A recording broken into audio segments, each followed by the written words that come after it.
नमस्कार दोस्तों, मेरे चैनल रामेश्वरम भक्ति चैनल में आप सभी का हार्दिक स्वागत है। दोस्तों, जिउतिया व्रत की आप सभी को मेरे तरफ से ढेर सारी शुभकामनाएं।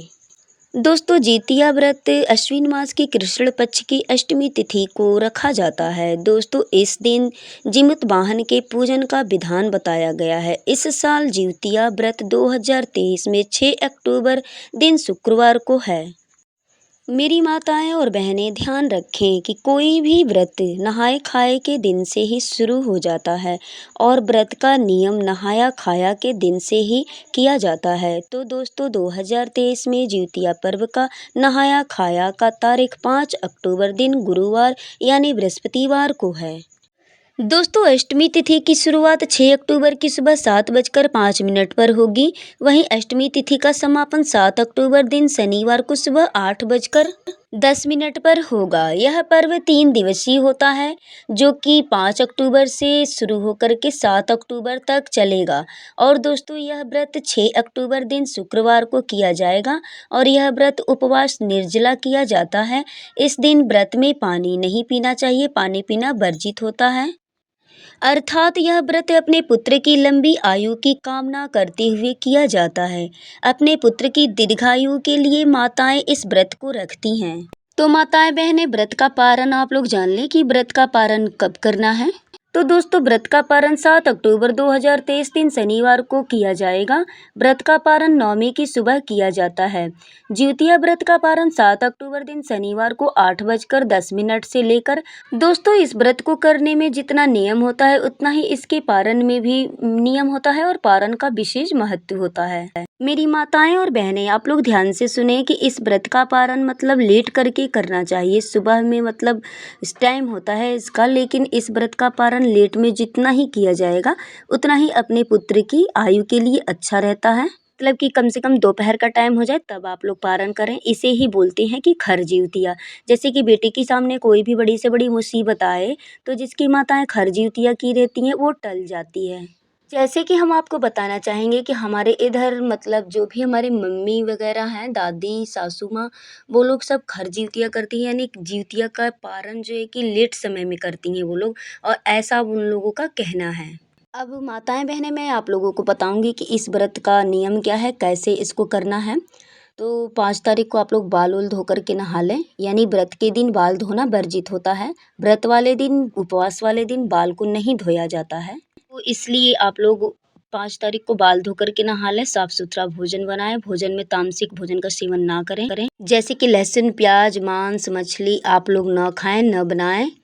और माताएं रात के टाइम पे तोरई होती है, जो तोरई का सब्जी बनाते हैं हम लोग, वही तोरई मतलब ला करके 1 से 2 तोरई पतला पतला काट करके और उसको घी में यानी भून के निकाल लें कढ़ाई में, और उसमें नमक नहीं डालना है।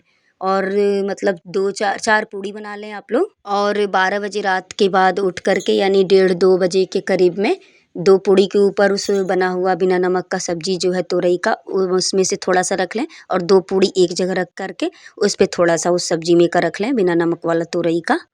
और माताएं, आप लोग दही पहले से मंगा लें और चूड़ा मंगा लें, और उस दही चूड़ा में से थोड़ा सा चीनी डाल करके सान करके, और वो भी चिल्हो और सियारन को मतलब चढ़ाना है।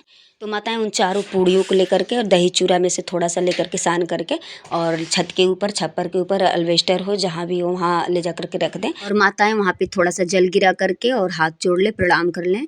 चिल्हो और सियारन का नाम लेकर के उन्हें प्रणाम करना है, और वहाँ हाथ जोड़ करके कहें कि फिर अगले साल हम लोगों को 1 साल का पर्व अच्छे से अच्छे घर परिवार को रखना, हमारे पुत्र की दीर्घायु बनाए रखना, और हमें अच्छे से अच्छे अगले वर्ष हमें फिर यह पर्व देखने का सौभाग्य प्राप्त हो, हमें ऐसा आशीर्वाद प्रदान करना आप।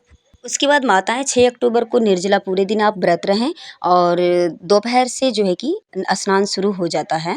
तो दोपहर से आप लोग स्नान करें, और स्नान करने के बाद से कोई ज़रूरी नहीं है कि कोरा ही साड़ी इसमें पहना जाता है। जो भी आपके पास साड़ी हो धुली हुई, 1 बार 2 बार की पहनी हुई, उसी साड़ी को आप लोग यूज करें। पर आप लोग ध्यान में रखें कि जो भी साड़ी आप पहने लाल पीला ही होना चाहिए, क्योंकि हमारे इधर जो है कि पूजा पाठ में लाल पीला नारंगी इन्हीं सब रंगों को शुभ माना जाता है पूजा पाठ के लिए। और उसके बाद से पीला सिंदूर लगाएं आप। और ध्यान रखें कि जिनकी सासू माँ नहीं है वो लोग स्नान कहीं तालाब, नदी, पोखरा पे कहीं बाहर जा कर के करें तो बेहद अच्छा होता है। और नहीं जाने की कोई सुविधा है तो अपने बाहर नलके पर ही नहा लें, मतलब मंडप से बाहर स्नान करें, नहाएं।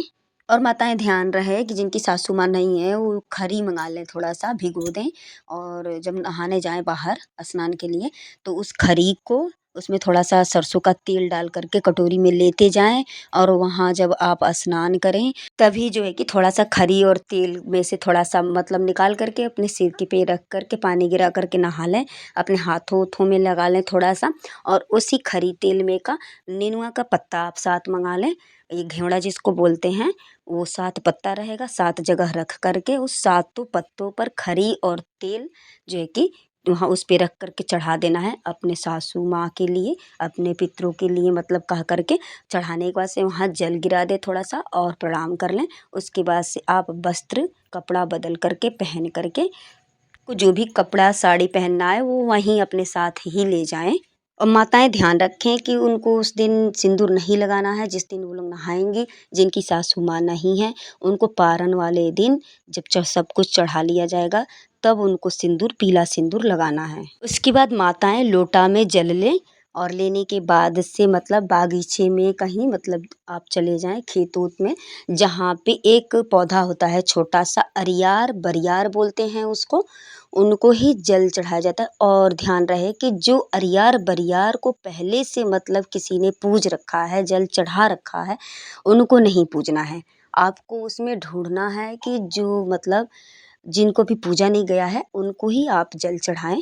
इसीलिए जो माता बहनें होशियार होती हैं वो लोग पहले से ही मतलब पहले स्नान करती हैं, सबसे करने के बाद से वो अरियार बरियार को पूजने के लिए लोटा में जल लेकर के निकल जाती हैं झाड़ियों की तरफ, खेतों की तरफ, रोड पे, मतलब देखती हैं कि वो मतलब पौधा कहाँ है। पहले से लोग ढूंढ के रखे रहते हैं कि वो पौधा हमें कहाँ मिलेगा, तो वहाँ वो लोग जाते हैं और उसके बाद से जल चढ़ाती हैं, पूजती हैं, एक को पूजती हैं फिर दूसरे को पूजती हैं और कहती हैं कि हे अरियार, हे बरियार, जाके राजा रामचंद्र जी से आप कहना कि अपने बेटे का नाम रख करके। तो दोस्तों मेरे बेटे का नाम तो लड्डू गोपाल जी है, मैं उन्हीं का नाम रख रही हूँ कि लड्डू गोपाल जी की माँ जिउतिया का व्रत की हैं और उनके पुत्र को आप जो है कि दीर्घायु प्राप्त करें। दोस्तों जो 2 पौधा रहेगा अरियार बरियार जिसको बोला जाता है, तो एक को पूज करके दूसरे को पूजा जाएगा और उसमें आप कहेंगे कि हे अरियार, हे बरियार, जाकर राजा रामचंद्र जी से कहना कि वो अपने बेटे का नाम रख करके, मेरे बेटे का नाम लड्डू गोपाल है, तो लड्डू गोपाल जी की माँ जिउतिया का व्रत की है और उनके पुत्र को आप दीर्घायु प्रदान करना, उनके पुत्र की लंबी आयु का आशीर्वाद उनको देना। तो माताएं ऐसा जो है कि वो पौधे को जब पूजा जाता है तो उस पौधे से मतलब कहा जाता है, जब पूजेंगी आप तो जल गिरा करके अपने गले से लगा करके पौधे को ऐसे भेंटेंगी दोनों साइड से और तब इस बात को आप कहेंगी, दोनों पौधों को मतलब जल गिरा करके ऐसे ही करना है जैसे किसी को गले लगा करके भेंटते हैं उसी प्रकार से। उसके बाद से दोस्तों मंदिर कहीं आस-पास में हो तो वहाँ जा कर के पूजा करें मंदिर में और वहाँ जो भी अपने से बड़े लोग मिलें उनका आशीर्वाद प्रदान करें आप लोग, उनका पैर छुएं, उनको प्रणाम करें। उसके बाद से घर में आकर के अपने से बड़ों को पैर छूना है, उनका आशीर्वाद लेना है। और बहनें जिनकी सासू माँ है मैं उनके लिए कहना चाहूँगी कि वो उस दिन नहाने के बाद से पीला सिंदूर लगा लें, अपने साड़ी वस्त्र चूड़ी सब पहन लें, पहनने के बाद से फिर घर में पूजा कर लें, उसके बाद मंदिर जा कर के पूजा कर लें। और अरियार बरियार का पौधा मिले तो उन लोगों को भी अरियार बरियार को पूजना है। मानते हैं जो नई बहुएं हैं उनकी सासू माँ नहीं है तो वो मतलब हमने बताया है कि जिनकी सासू माँ नहीं है वैसा वो लोग करें नियम। और मानते हैं कि शादी हुआ है सासू माँ नहीं है तो भी ये व्रत किया जाता है। ऐसा नहीं है कि जिसका पुत्र है वही इस व्रत को करेंगे, वो सासू माँ जिसकी नहीं वो लोग भी इस व्रत को करेंगे अपने सासू माँ को खरी और तेल देने के लिए। लेकिन आप लोग ध्यान रखें कि उसमें अरियार बरियार का पूजना कोई विशेष नहीं होता है, जिसका पुत्र होता है वही लोग अरियार बरियार को पूजते हैं। माताएं व्रत वाले दिन आप लोग ब्रश और कोलगेट मंजन ये सब ना करें, आप लोग दातून करें उस दिन।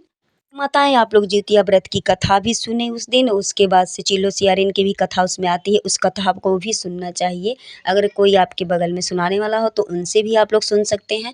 और जब भी कथा आप सुनने बैठे तो 1 लोटा जल ले लें और जिउतिया जो भी जिउतिया मतलब मंगाए हैं आप पहनने के लिए, जिउतिया मंगा लें आप लोग पहनने के लिए। उसको हाथ में लेकर के बैठ के तब कथा सुने आप लोग। माताएं अगर कथा कोई कहने वाला नहीं है तो आप लोग मोबाइल पे भी सुन सकते हैं, यूट्यूब पे सुन सकते हैं। आप हमारे यूट्यूब के चैनल पे आपको कथा का वीडियो मिलेगा, जो कि हम ज्योतिया तक उस वीडियो को अपलोड कर देंगे। आप लोग हमारे वीडियो सुन सकते हैं हमारे चैनल पे। तो दोस्तों अब मैं जिउतिया व्रत के पारण का नियम बता रही हूँ कि पारण कैसे करना है और उसमें पूजा कैसे करना है पारण के दिन, और उसमें पारण के दिन आप सभी को क्या क्या करना है और उसमें सामग्री क्या क्या लगेगी। मैं वो सारी बातें आप सभी को बता रही हूँ, आप सभी ध्यान से सुने। माताएं व बहनें, जिउतिया की पारण वाले दिन यानी 7 अक्टूबर को दिन रविवार है, उस दिन आप लोग सुबह जल्दी उठें और स्नान आदि कर लें। उसके बाद से आप स्वच्छ वस्त्र पहने, साफ सुथरा वस्त्र धारण करें। तो सामग्री में कच्चा दूध रहेगा, उसके बाद से उड़द रहेगा, हरा उड़द साबित, खांड रहेगा, चिवड़ा रहेगा और जिउतिया जो आप लोग मंगाए रहेंगे वो रहेगा। वैसे माताएं 7 घेवड़ा का पत्ता मंगा लें, घेवड़ा जो नेनुआ होता है उसके 7 पत्ते मंगा लें। अगर वो ना मिले तो तोरई के 7 पत्ते मंगा लें। इसके बाद से अपने घर के चौखट पे यानी पूजा रूम के चौखट पे, जहाँ भी आप पूजा मतलब करती हैं उसके चौखट के मेन सामने बैठ के और वहाँ पे आपको 7 पत्तों को रख देना है। और 7 पत्तों को रखने के बाद से चूरा और दूध और खांड और जो उड़द रहेगा, हरा उड़द साबित, इन सबको एक में मिला के और उसमें गोली गोली सा बना लेना है उसका।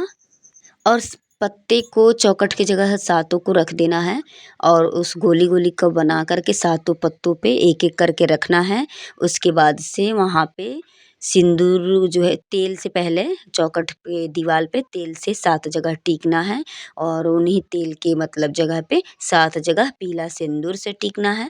और टीकने के बाद से वहीं पे जिउतिया जो आप लिए रहेंगे, जिसका एक बेटा है वो जिउतिया में एक बार गांठ देंगे, अगर 2 बेटा है तो 2 बार गांठ देंगे। मतलब जितने बेटा हैं उतने गांठें उसमें जिउतिया को गांठ मतलब जिउतिया में देना है। उसके बाद से वहीं चढ़ा देना है उसको भी। और जो दूध और जो चूरा और जो उड़द जिसमें से आप चढ़ाए रहेंगे उसी में से थोड़ा सा बचा लेंगे कटोरे में। उसका 2 मतलब गोली सा बना करके अपने को खुद ही मुँह में डाल के पानी से उसको अंदर निगल लेना है। उसको बोलते हैं जई घोटना। ध्यान रखें आप लोग कि दूध उतना ही डालें कि ज़्यादा गीला ना हो जाए, गोली जैसा बन जाए उसका, वो मतलब एकदम से फैल ना जाए, उतना ही दूध थोड़ा सा उसमें डालना है। उसका गोली गोली जैसा 2 बना लेना है और मुंह में रख लेना है, पानी के सहारे अंदर निगल जाना है, दाँत के नीचे उसको कूचना नहीं है। और माताएं फिर उसके बाद से आटा चावल ये जितने भी मतलब खाने का भोजन का सामान है, दाल आलू, इन सब चीज़ों को आप एक थाली में रख करके उस पे चाहे तो आप उस पे श्रृंगार का भी सामान मतलब रखना है। और साड़ी वस्त्र कपड़े मतलब आपके पास जितनी जुर्ती हो सके, जितनी आपकी शक्ति हो सके आप उतना उस पे रख सकती हैं, पैसे भी रख सकती हैं। उसके बाद से उसको अपने हाथों से संकल्प करना है, छू लेना है और ओम नमो भगवती वासुदेवाय मंत्र पढ़ के छू लेना है। पानी वहाँ पे 1 गिलास लेकर के बैठें और फिर उसके बाद से प्रणाम कर लेना है। करने के बाद से पानी थोड़ा-सा वहाँ गिरा देना है हाथ में लेकर के और उसका चारों तरफ से कर देना है, जो भी आप मतलब रखे रहेंगे परात में, थाली में और सामग्री, फिर उसको प्रणाम कर लेना है। और वो सब सामग्रियाँ उठा कर के खाने वाली चीज़ें हुए जो भी भोजन का, वो सारी सामग्री उठा कर के आप किसी ब्राह्मण पंडित के घर भिजवा देना है उसको। उसके बाद से जो चढ़ाया हुआ जिउतिया है वो अपने बेटे के गले में पहना करके फिर अपने गले में पहन लेना है। बहुत जगह पे मतलब नहीं पहनाया जाता है, ऐसा नियम नहीं है। अगर बेटे को ना पहनाया जाता हो तो आप नया नियम ना करें, उनको ना पहनाएं, आप अपने गले में उसको पहन लें। तो दोस्तों हमारी वीडियो अच्छी लगी हो, हमारी जानकारी आपको अच्छी लगी हो तो आप हमारे चैनल को सब्सक्राइब, लाइक एवं बेल आइकन को अवश्य प्रेस करें। और हमारी अगली वीडियो पाने के लिए आप हमारे चैनल से जुड़े रहें। हमारे चैनल में बने रहने के लिए आप सभी का बहुत बहुत धन्यवाद।